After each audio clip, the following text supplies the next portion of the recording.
They told her she didn't belong, that she wasn't real success. And this summer, they made it official by banning her from the family cruise. At 36, Rachel Morgan had grown used to being the black sheep of the powerful Morgan family, a dynasty built on old money, Ivy League ties, and polished smiles. Her mother's voice on the phone was sweet, almost apologetic, but the message was clear. This year's cruise is more curated. We need to maintain the family image. Rachel had heard it all before. To them, she was the dropout who left the family investment firm to waste time on a tech startup. They dismissed her achievements as just some internet thing. What they didn't know was that her little waste of time had just pulled off a $5 billion merger and turned her into one of the most powerful entrepreneurs on the East Coast. She listened to her Uncle Charles and Cousin Bradley throw around buzzwords and fake smiles, never realizing the yacht they were so proud of, the 280-foot luxury vessel they believed they had chartered, belonged to her. For years, Rachel had swallowed the condescension, sat at the kids' table during holidays, and smiled through their backhanded compliments. But this time she had other plans. Plans that would turn that dockside send-off into a moment none of them would ever forget. Because this time the so-called failure was about to rewrite what success really looked like and who got to define it. To the Morgan family, appearances meant everything: prestige, power, perfection. That's why they were so proud to flaunt the glossy 280-foot super yacht for this year's family cruise. They believed they had secured an exclusive vessel for their week-long Caribbean networking spectacle. Guests were already buzzing about it, champagne on deck, curated menus, hand-selected investor conversations. The yacht was the centerpiece of their summer legacy tour. But what none of them realized was that the yacht wasn't just some luxury rental. It was Rachel Morgan's. While her relatives saw her as the family disappointment, the oddball who left Morgan & Cole Investments to chase a tech fantasy, Rachel had quietly spent the last 6 years building something bigger than any of them could imagine. Her startup, dismissed by her father and ridiculed by her cousin Bradley, had grown into a $12 billion empire. With smart acquisitions, stealth decisions, and quiet control, she had bought more than just equity, she bought power. And among her boldest purchases, the Celestia, one of the world's most elite private yachts, the very one her family thought they had chartered. It happened months earlier. While her family passed her over for yet another invitation, Rachel was finalizing the deal to acquire the yacht and the private marina it docked in. She'd flown under the radar as always, no press release, no public fanfare, just signature ink on gold-embossed paperwork. It was a deliberate move. She knew how much they valued symbols of success. She also knew that nothing would unseat their egos faster than realizing the symbol they clung to didn't belong to them. On the morning of the cruise, Rachel arrived early in a black sedan, parking just far enough to watch the scene unfold. Her Uncle Charles pulled up in his cherry-red convertible, her mother in a pearl-white Escalade, her father adjusting his designer watch as he stepped out of his sleek Bentley. They were dressed for status, logo-soaked luggage designer sunglasses, crisp white linens meant to whisper generational wealth. The yacht glistened in the sunlight, its crew dressed in matching uniforms, polishing brass rails and arranging champagne flutes. Charles smirked when he saw her. Came to see what real success looks like. He joked, gesturing toward the yacht. Rachel just smiled. But everything shifted when her captain approached. Instead of acknowledging Charles or her father, he walked directly to Rachel and saluted. "Welcome aboard your yacht, Ms. Morgan. Everything is prepared to your specifications." Silence fell like a storm. Her family stood frozen, the truth dawning in slow, painful waves. She had owned the very thing they believed represented their legacy. The yacht, the dock, the moment, all hers. Her phone buzzed with notifications, but she didn't need the validation. She had planned this reveal for months, letting them believe she was irrelevant, while she orchestrated every detail in the background, letting them assume she couldn't keep up when in fact she was already miles ahead. "I acquired the Celestia over the winter," she said calmly, showing them the proof on her phone, a photo of her signing the ownership papers, her initials engraved on the Mont Blanc pen. "Did you really think a yacht like this would be available to just anyone?" Her cousin Bradley, speechless, finally muttered, "That's impossible. That yacht cost $180 million. Rachel finished, plus another 10 for upgrades. "You're welcome." In that moment, Rachel didn't just reclaim her place in the family. She redefined it. Every assumption they held, every snub, every insult, it all unraveled before their eyes. The yacht they thought they rented wasn't just unavailable. It was never for them to begin with.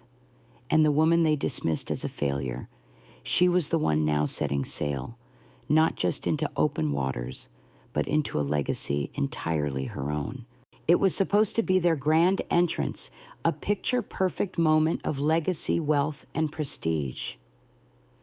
The Morgans arrived at the private marina like royalty, dressed to impress and ready to boast about the crown jewel of their annual cruise, the Celestia, a 280-foot luxury yacht gleaming under the summer sun. Investors, socialites, and executives milled around the dock, sipping mimosas, exchanging empty pleasantries, and snapping selfies against the yacht's polished railings. And then Rachel Morgan stepped out of her black sedan. Unlike her family, she wasn't draped in labels. No Gucci sandals, no gold-framed sunglasses, no entourage. Just linen pants, a cream blouse, and the quiet confidence of a woman who had nothing to prove and everything to show. Her cousin Bradley couldn't help but smirk, here to see what real success looks like. He sneered, gesturing toward the yacht already basking in imagined glory. Rachel smiled, something like that. Her mother greeted her with the usual tight-lipped politeness. "Darling, you really didn't need to come. We know this kind of thing can be hard for you." Rachel glanced at the deck where her crew moved with practiced grace. They aligned champagne glasses, adjusted canopies, and loaded luggage with care. But the bags didn't belong to her family, not really, not anymore. Then it happened, the moment that rewrote everything. A voice rang out from the yacht. "Miss Morgan, we're ready to begin boarding." Heads turned. Rachel's father frowned, puzzled. "That's odd," he muttered. "The captain should be addressing me." Charles, ever the peacock, stepped forward confidently. "I'm Charles Morgan. We spoke about the itinerary. I'm handling the charter." But the captain didn't stop. He walked right past him and saluted Rachel. "Welcome aboard your yacht, Miss Morgan. Everything has been prepared to your exact specifications." The dock fell silent. You could feel the air leave the space as realization settled over the group. Guests blinked. Investors whispered. Rachel's parents stood frozen mouths slightly open. She didn't gloat. She didn't yell. She simply pulled out her phone and held up a photo, her signature on the yacht's deed gold initials gleaming in the light. The evidence was undeniable. "You really thought you could rent this yacht for your networking cruise," she said softly. "The Celestia hasn't taken outside clients since I bought her last year. Along with the marina, by the way." Bradley turned pale. "That's impossible. That yacht cost $180 million, Rachel replied, calm as ever. "Give or take another 10 for the upgrades." Her father stepped forward, trying to recover. "Let's talk about this. Maybe it's time we considered bringing your company under the Morgan name. For the good of the family." Rachel looked him dead in the eye. "You mean the company you once called a delusion? The one you laughed at before you tossed my pitch deck in the trash?" He hesitated. "The past is the past. This is about legacy now." Rachel straightened her shoulders. "Exactly. and I'm here to redefine it. As murmurs spread through the crowd, something deeper than embarrassment washed over her family realization. They had spent years sidelining her, mocking her, excluding her. And now, in the span of one sentence, Rachel had turned the entire narrative upside down. In front of their elite guests, she had calmly, confidently reminded them that true power doesn't come from appearances or inherited names. It comes from action, from building something real when no one believes in you, from playing the long game and winning. And as Rachel stepped gracefully onto the gangway of her yacht, it was clear the cruise hadn't just begun. A new era had. For most of her life, Rachel Morgan had been treated like a footnote in her own family's story. The Morgans' pillars of old money and finance held tightly to their legacy, one written by men in tailored suits and reinforced by the same last names engraved on skyscrapers and stock tickers. Rachel was the outlier, the dropout, the dreamer who walked away from the family firm to build some online thing. They never took her seriously, not when she pitched her startup, not when she brought in her first investors, not even when she turned down their condescending offers to help her find a real job. What they didn't know, what they never bothered to see, was that Rachel hadn't just succeeded. She had outbuilt them, outplayed them, and was now standing at the helm of something far more powerful than the legacy they clung to. Standing on the dock, moments after revealing that she, not her father, not her uncle, owned the luxurious yacht they all believed they had rented, Rachel dropped another bombshell. This yacht, she said smoothly, was just the beginning. With a quiet nod to the captain, she handed her father a folder, thick, official, impossible to ignore. As he opened it, his face turned a shade paler with every page. The documents outlined a full ownership transfer, not of the yacht, but of Morgan & Cole Investments, the once proud firm built by Rachel's grandfather and passed down like a family heirloom. A firm now drowning in regulatory investigations, client losses, and a string of bad trades that Rachel had been tracking for over a year. "You're about 30 days from collapse," she said, her tone measured. "But I'm willing to buy it out. 30 cents on the dollar." Her Uncle Charles sputtered. "You can't just take the firm. I'm not taking it," she said, raising an eyebrow. "I'm offering to save it." More guests had gathered now, drawn in by the shift in energy. Some were whispering behind sunglasses, others looked openly impressed. Several of Charles' young colleagues had already stepped away from his side. One even confessed, "I work for Rachel now." A lot of us do. The truth was out. Rachel had been acquiring firms quietly, piece by piece, including some of the very partners Morgan & Cole depended on. Her influence stretched across the city's financial and tech sectors like an invisible web, and her reach now extended back into the heart of the empire that once turned its back on her. "You valued the firm more than you ever valued me," she said quietly, "so now I own both." Her father's expression shifted, a mix of disbelief and wounded pride. "But it's the Morgan legacy." "No," Rachel corrected.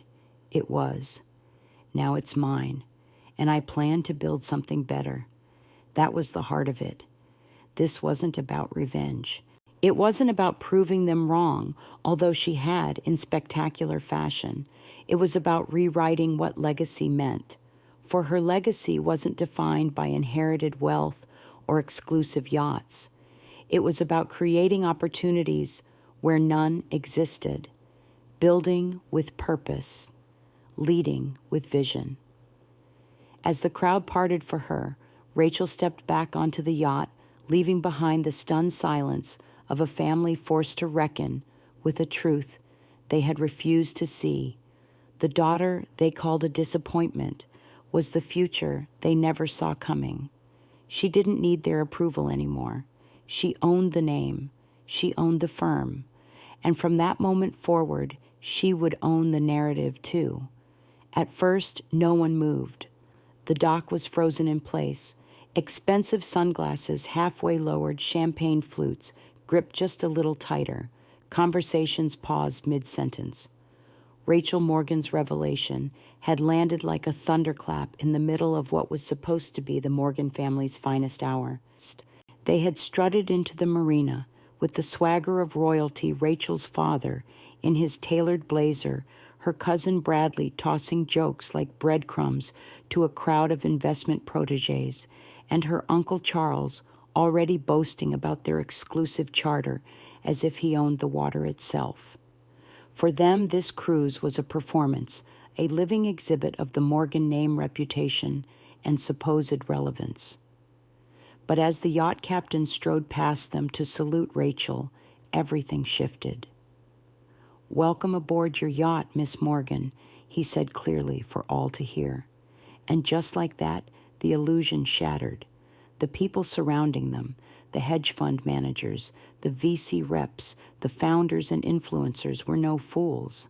They knew power when they saw it, and they had just seen it walk off a black sedan in linen pants and a cream blouse. Rachel hadn't just bought the yacht.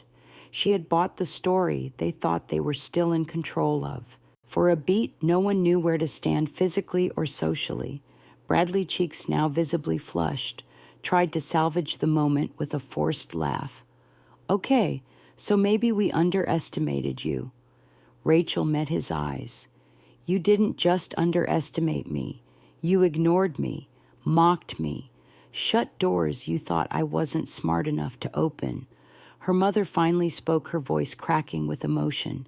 "Rachel, all this time we thought—" "You thought wrong," Rachel said calmly. And then, like a tide turning, the people on the dock began to reposition, literally. Guests subtly stepped away from her family and drifted toward Rachel. One of Bradley's young colleagues spoke up. "Actually, I've been working with Rachel's firm for 6 months. She's the real deal." Another chimed in. "Same here. She acquired the fund I was with. Smartest leadership I've seen in years." It was happening in real time. The power dynamic was slipping not in some quiet boardroom negotiation or headline the next day, but right there under the sun on that dock. The Morgans weren't just losing a moment. They were losing the crowd. Rachel didn't gloat. She didn't need to. Instead, she turned to her assistant Maria, who stepped forward with quiet precision and handed out new itineraries to the stunned guests. "This cruise," Rachel announced, "is no longer a networking event for fading legacies. It's the launch of the East Coast Tech Futures Conference, a floating summit for the builders of tomorrow. 20 of the country's most promising startups will be pitching on board. Real innovation, real entrepreneurship." Bradley's face turned from red to plum. "You can't do this. These are our guests." One of those guests, a prominent investor, cleared his throat. "Actually, we're here because Rachel invited us. Frankly, your firm hasn't impressed anyone lately." It was over. Not just the yacht, not just the guest list, but the myth of Morgan's superiority. Rachel had flipped the entire narrative in minutes, and as her guests began boarding the yacht with renewed energy and excitement. Her family stood behind, like mannequins from a broken window display, overdressed, outdated, and out of place. In silence, Rachel turned one last time to face them. "You thought success was about owning the room," she said. "Turns out it's about knowing when to rebuild the whole damn building." And with that, she stepped aboard, not just the yacht, but the future she'd created on her own terms. As Rachel Morgan stood at the edge of the dock, the echoes of her family's disbelief still hung in the salty summer air. Not long ago, they had laughed behind closed doors about her little online business, rolling their eyes at the girl who dared to leave the Morgan investment firm to start something on her own. But now, as their designer luggage was ferried away, not onto the luxury yacht, but onto a tiny tender boat, bobbing awkwardly in the harbor, Rachel had never looked more in control. To her family's success had always been measured in showy metrics: how expensive your car was, which Ivy League name adorned your resume, how many people showed up to your fundraisers. But Rachel had learned early that real success wasn't loud. It didn't always wear a Rolex or talk over others at the table. It worked quietly, strategically, and patiently until the moment came to show its face. That moment had arrived. As her parents and cousins stood in stunned silence, Rachel turned to the assembled guests, investors, founders, entrepreneurs, the people who truly mattered now.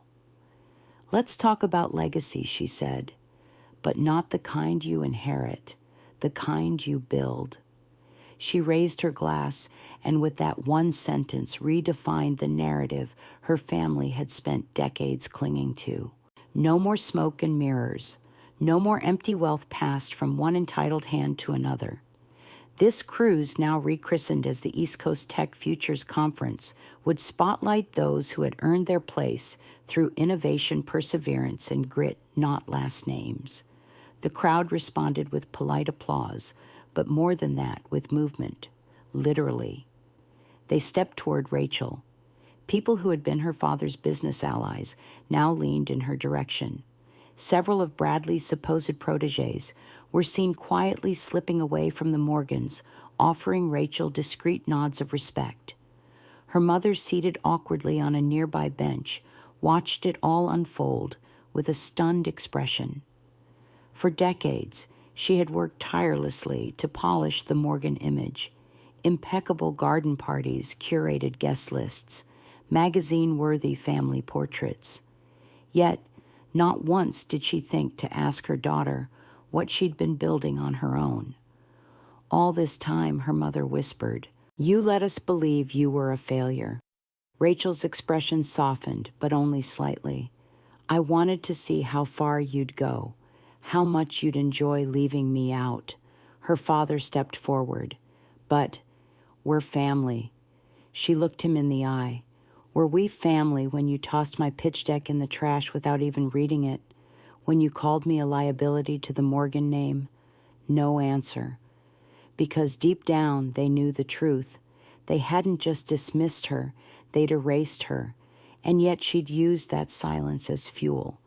Every slight, every insult, every rejection became a brick in the empire she built. As the tech founders and investors boarded the yacht, now humming with possibility and purpose, Rachel's family remained behind, still trying to make sense of the new world they had been so brutally left out of. They had spent years claiming to be the gatekeepers of success, but the gates had moved and Rachel had the keys. Later that night, headlines exploded across the business world. Tech visionary Rachel Morgan acquires family firm, rewrites the rules of legacy. Photos showed her at the helm of the yacht, smiling beside young innovators, while her family's influence sank like a stone in the harbor behind her. But to Rachel, it wasn't about payback. It was about proof that success isn't something you inherit. It's something you earn. And once you do, no one, not even your family, gets to tell you who you are. A year had passed since Rachel Morgan stood on that dock and redefined what success looked like, not with noise or revenge, but with calm precision and quiet power.